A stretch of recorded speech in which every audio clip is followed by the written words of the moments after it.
8h04, programa Olhares, começando para deixar seu comecinho de tarde ainda melhor. E hoje nosso estúdio tem a nossa árvore de Natal, entramos aí no clima de Natal. Já aproveito para contar para você que semana que vem o programa tá especial.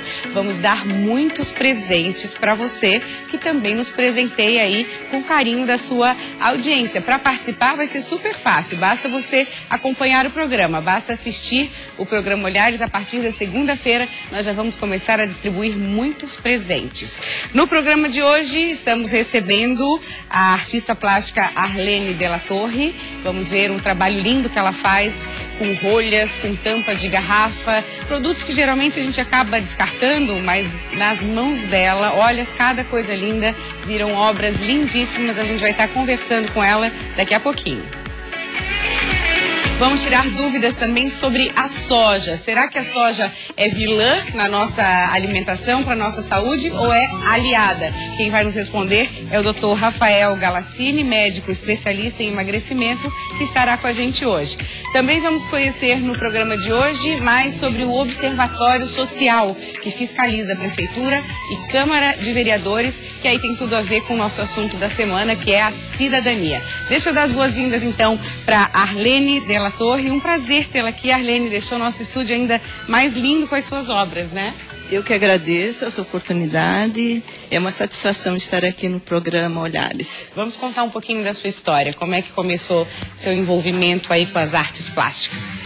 Aqui eu resido em Balneário Camboriú desde 1960, quando meus pais fixaram residência na cidade. E naquele momento se chamava Praia de Camboriú. Depois, com a emancipação e esses prédios belíssimos que veio também a poluição da cidade.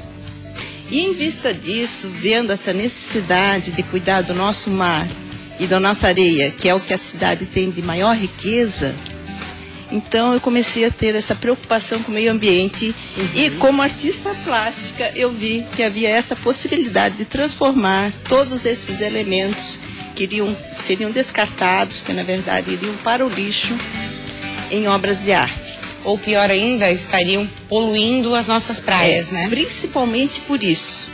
Porque a maioria dos elementos que eu uso, dos materiais que são reutilizados, eles provêm que são jogados na areia, que são as rolhas, as tampinhas, garrafinhas e vários outros. Principalmente agora com as festas de fim de ano, é lamentável, a gente vê a sujeira que fica, né? É verdade, é verdade. E você sabe que cada estourar daquela champanhe, é muitas emoções que estão ali, é muitos sonhos, esperanças, mas juntamente vem essa poluição que fica na areia, na rua, no calçadão. E você mesmo que recolhe, Arlene, como é que é a rotina assim, do trabalho? Eu não faço, na verdade, nada sozinha. Eu tenho pessoas que me ajudam, principalmente as pessoas que fazem a limpeza urbana da cidade, de Balneário Camboriú. Esses agentes da limpeza urbana recolheram no Réveillon de 2016 quase 2.000 rolhas, que foram retiradas somente de um trecho, da rua 3700 até a Barra Sul. Nossa! Foram muitas rolhas. Foram muitos brindes, né? Muitos brindes, E aí eles fazem esse trabalho e entregam para ti? Fazem, eu faço confraternização com eles, de Natal, e depois da entrega das rolhas. E eles até nesses momentos, eles veem que eles são muito importantes, até para a autoestima deles. Sim, fazem parte de uma engrenagem. Fazem parte de uma engrenagem e ficam mais conscientes dessa necessidade que eles têm de cuidar melhor da nossa cidade. Muito legal essa iniciativa, a gente adora divulgar aqui boas práticas, né? Vamos falar um pouquinho das obras que você trouxe pra gente. Esse quadro maior é feito com o quê? Com quais materiais? Esse quadro foram recolhidas no aniversário de 1 ano da minha neta, as forminhas de docinhos. Sim, onde ficam os docinhos, os brigadeiros. Os brigadeiros, os cajuzinhos. E aí eu guardei por 2 anos, porque eu não sabia ainda. Porque uma obra, ela demora um tempo para ser feita, desde que eu realmente sinta a obra. Porque é assim que ela acontece. Tem um tempo para acontecer. Tem um tempo para acontecer. E ela demorou 2 anos. E ela foi feita, daí ela demora mais ou menos uns 5 meses para ser feita. Só que esses materiais que elas são materiais frágeis e materiais que têm uma história toda. Então essas obras que são as originais, eu não comercializo. Devido a toda a história que tem, de várias pessoas envolvidas. Mas agora surgiu uma possibilidade, porque surgiu um equipamento que faz uma reprodução muito nítida, com uma qualidade muito grande. Então foi aonde que eu tive essa possibilidade. Aqui a gente pode ver bem essa diferença da original e da reprodução. Exato. Que fica linda também. Fica linda, porque ela tem as cores muito intensas, a qualidade. E ela é feita num papel que se chama, não é um papel, na verdade é um tecido, se chama canvas. Tá. E aí ele é feito uma reprodução através de um equipamento digital em clichê.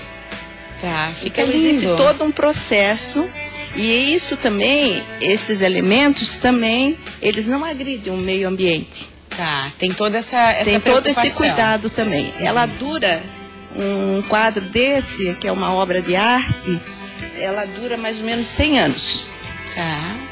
Ela tem uma durabilidade muito alta. Muito alta.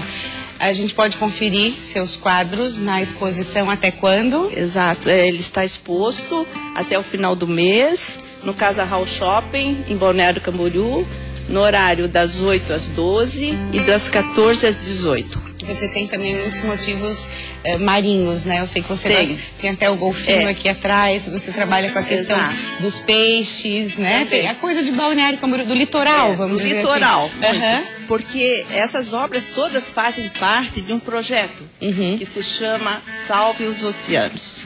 E eu gostaria de presenteá-la com esse quadro. Que bom, muito obrigada. Essa é uma lembrança, se chama o golfinho, ele é feito com tampinhas e alumínio. Obrigada, Arlene. Vou guardar aqui pro Assis. Vou guardar com muito carinho.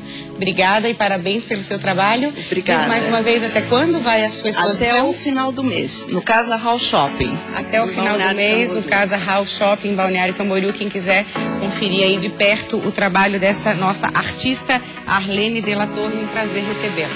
Obrigada, eu que agradeço. Um carinho muito grande. Obrigada. Até a próxima. Até a próxima. A gente vai falar agora, gente, sobre nossa saúde, sobre nossa alimentação. Sempre temos dúvidas, porque aquela história tem muita informação, mas a gente precisa confiar na informação. E uma telespectadora nossa mandou um e-mail perguntando a respeito da soja. É a Vânia de São José. Ela tem dúvida, que ela escreveu mesmo assim, que ela já leu artigos a favor da soja, de incluir a soja na alimentação, e artigos contra. Então a gente chamou o Dr. Rafael Galassini, médico especialista em emagrecimento, que vai tirar nossas dúvidas agora. Tudo bom, Dr. Rafael? Tudo Seja bem, bem-vindo ao Olhares. Obrigado mais uma vez. Então, essa questão da soja na alimentação, vamos começar na alimentação das crianças, porque a gente sabe que hoje tem muita variedade de sucos, principalmente sucos de soja, soja misturada com fruta. O que dizer dessa questão para criança, soja na alimentação infantil? Então, hoje existe um guideline que coloca a soja como opção de alguns alimentos, né, para a criança, mas fazendo revisão de literatura em trabalhos feitos ultimamente, inclusive no maior instituto de nutrição, onde tem os melhores nutricionistas, os melhores médicos, nutrólogos, não estão mostrando muita informação a favor da soja. Né? Claro, se existe a opção de não suplementar a soja, eu, na minha opinião particular, tento evitar. Evitar. Por quê? Quais seriam os malefícios para o nosso organismo? Vamos falar principalmente para crianças e garotos. Né? Tá. A soja ela possui isoflavona. A isoflavona ela vai lá e se liga no receptor, não deixando com que a pessoa tenha puberdade, não em 100% dos casos, mas não deixa que a puberdade venha da forma natural, adia um pouquinho mais. Né? Impede que a puberdade se manifeste. Exatamente, já tem inclusive relatado bastante casos em relação a isso. Também, ela, assim, tanto como na criança como no adulto, né, em metabolismo em geral, ela faz quelação de vitaminas e minerais. O que seria isso? A quelação é não deixar com que as vitaminas atuem. Mais ou menos assim. Ah, ela meio que bloqueia essa atuação. Poderíamos falar isso. Entendi. Isso, né? Por uma linguagem popular, para a gente poder entender. Para a gente entender. Exato, né? E os principais que a soja faz isso é cálcio, ferro, magnésio, cobre, né? Então, sempre que a pessoa está suplementando soja, isso não sou eu que estou falando, não, eu só estou sendo um mensageiro. Sim, sim, das suas pesquisas, dos seus estudos. Exato, já está comprovado. E quando a gente alimenta e esperamos que esses minerais façam a função metabólica, ela vai agir como um antinutriente. Tem outra questão também, doutor Rafael, em relação à soja, que é a questão da soja transgênica. Só o nome me dá medo já. Já assusta, a soja transgênica já assusta. Isso também tem que tomar muito cuidado. Claro, ela foi modificado o DNA dela, né? Justamente para poder resistir a plantações e ser sempre produzido em enorme escala, né? Uhum. Então, eu, pensando sempre em saúde, imagino, como que eu vou me alimentar de alguma coisa que foi modificado geneticamente? Uhum. O que isso vai trazer para o meu organismo a médio e longo prazo? Isso, exatamente, né? Principalmente o antinutriente não vai deixar fazer com que esses minerais atuem. Também diminui a função da tireoide em alguns casos, né? Ela diminui a produção do T4 e a conversão do T3, que é o hormônio ativo da tireoide. Também já está relatado isso. Além do mais, agora que está muito na moda, e graças a Deus, a vitamina D, ela diminui a vitamina D em alguns pacientes.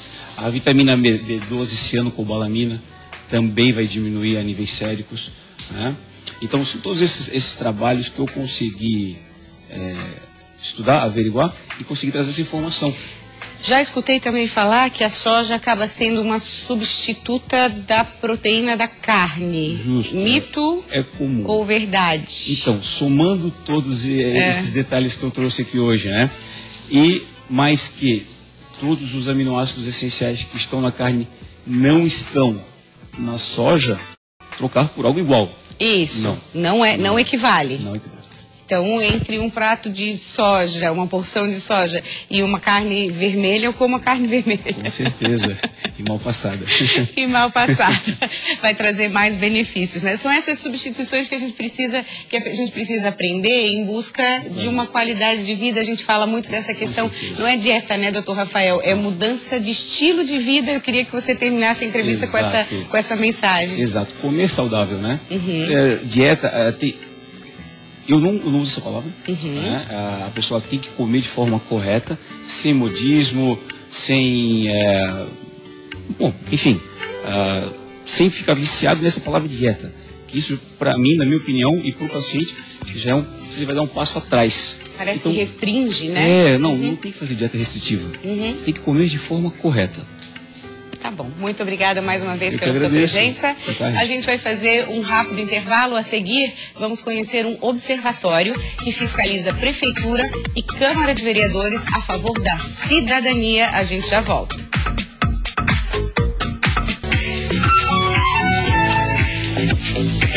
1h19, programa Olhares de volta. Quero lembrar a você que semana que vem o programa Olhares está especial de Natal. Já temos vários presentes para dar para você, que nos presenteia também com carinho da sua audiência. Para participar é super fácil, basta assistir ao programa. A partir de segunda-feira vai ter muita interação, vão ter muitas surpresas, vai ser bem legal, eu garanto. Vamos entrar no nosso tema da semana. A gente mostrou entrevistas relacionadas à cidadania e agora eu dou as boas-vindas para o Roberto Volk, diretor do Observatório Social de São José. Tudo bom, Roberto? Um prazer tê-lo aqui. Tudo bem, boa tarde. Quando eu falo em Observatório Social, vamos definir a proposta de vocês. Isso é muito importante, as pessoas confundem. É uma ONG, uma organização não governamental, em que reúne voluntários técnicos de várias profissões, cuja função, além de uma educação fiscal, é também fiscalizar as contas e o orçamento público do município, né? Então é muito mais que observar, vocês também têm ações práticas. Sim, de fato, pelo próprio nome, é observar como é feito o gasto e o controle da receita do município, e também temos um viés bastante forte de educação fiscal. Como é que foi durante o ano essa questão da educação fiscal? Na verdade, são ações, né? Não tanto no sentido pedagógico, né? Nós utilizamos uma ferramenta muito útil, que é a Lei de Acesso à Informação. Então, por um simples ofício, um requerimento, nós solicitamos a prestação de contas e o esclarecimento e transparência das contas públicas do município de São José. E isso permite que a gente também atue de uma forma pedagógica com os próprios gestores do município, né? Só o fato de você alertar e solicitar transparência em certas questões, como licitação, como gastos, como algumas políticas públicas, faz um efeito pedagógico para a administração. Pela sua experiência, os gestores estão abertos a esse tipo de interferência positiva? Eu diria assim, nós ainda estamos numa situação de uma cultura tradicional brasileira bastante forte, né? Então, aberturas para transparência ainda não é a prática, né? Mas eu confesso que nos últimos tempos há uma mudança, e essa mudança vem aos poucos tensionando isso, não no sentido só institucional, mas também de comportamento de pessoas, né? Denúncias como aconteceram esse ano no Brasil, de corrupção, das pessoas saberem mais a verdade, que muitas vezes estava ali escondida, né, embaixo do tapete. Esses fatores, você acha que contribuem para o cidadão mesmo ficar mais atento a essa questão dos gastos, como é que funciona, o imposto que eu pago vai para onde? Os brasileiros estão prestando mais atenção nessa questão, ou ainda é aquela mentalidade, não quero saber de política? Eu lhe confesso que, de fato, a gente poderia observar que a democracia se faz com a discussão e o debate. Então, parece até que a gente está numa situação pessimista, né? Mas para os teóricos da democracia, nós afirmaríamos que a democracia se amadurece e ela se desenvolve neste conflito de ideias. E, embora seja terrível o cenário no contexto político, mas nós temos esperança porque a democracia se constrói nessas contradições. E quanto mais reverberar contradições, mais o campo político do debate com o outro, ele se acende. Então, por mais que a gente possa hoje em dia ter muitas questões pejorativas com relação à política, nessas tensões que a gente vê a importância dela. Então há uma esperança no fundo de que a mudança política surja dessas tensões. E passa, Roberto, necessariamente por essa transparência administrativa. Não tenho dúvida. Saber onde o dinheiro está sendo investido, quais são as prioridades do município onde eu moro, isso é um direito básico também do cidadão conhecer. Não tenho dúvida. E é um papel bastante importante do observatório nesse sentido pedagógico de educação, mostrar que todos os cidadãos têm este potencial de fiscalizador, têm esse potencial de observador das contas, né? De que a democracia não se resume tão somente no voto ou no momento eleitoral ou de campanha, né? Na verdade, a democracia e a própria cidadania se faz no exercício diário, né? Da preocupação com o outro no espaço público, esse espaço das cidades, do local, do estado, enfim, do país. E com as nossas pequenas atitudes também que refletem um todo. Não há dúvida, não há dúvida. Só o fato de exigir do município transparência em certas contas é um mínimo, mas um mínimo bastante importante. Que bacana. Quem quiser conhecer mais sobre o Observatório Social de São José, deixa um contato, por favor. Perfeito. Nós temos a própria página, né, que é www.observatoriosocialdesãojosé.org.br. E ali fica o contato para que as pessoas possam entrar. Nós estamos, na medida do possível, trabalhando com bastante voluntários e chamamos a atenção para quem tiver interesse que nos procure. Será sempre bem recebido e há muitas atividades a serem feitas. Que bacana, né? Tem muita gente que planeja, né? Ano que vem quero encontrar alguma coisa para fazer voluntariamente, ó. Tá aí uma dica. Não há dúvida, não há dúvida. Atividades que não faltarão no observatório. Tá bom. Muito obrigada, Roberto, pela presença, tá? Eu agradeço. Obrigado. Antes de encerrar, gente, quero te dar mais uma dica de cidadania que envolve alimentação, que envolve comida. Foi criada uma plataforma que conecta pessoas e estabelecimentos que trocam e doam alimentos entre si. E aí evita o desperdício e a burocracia. É a Farm Square. É uma rede social que une pessoas que queiram compartilhar, trocar ou doar alimentos cultivados em excesso, mudas, sementes, a quem precisa de forma direta. Faz uma integração rápida e simples. Quem produz alimentos na horta, na janela do apartamento, ou se há sobra na geladeira de casa ou em restaurante, como fruta, verdura, legume, pode se cadastrar como doador. Essa plataforma foi idealizada pelo apresentador brasileiro Rodrigo Hilbert, catarinense. Acesse e saiba mais, é farmsquare.com.br. Muito obrigada pela audiência, tenha um ótimo fim de semana. Não esqueça que semana que vem a gente está super especial aí no clima de Natal, com muitos presentes para você. A gente espera a sua audiência e agora você fica com Nader Kalil, repórter Band, chegando aí cheio de informações bacanas. Até segunda.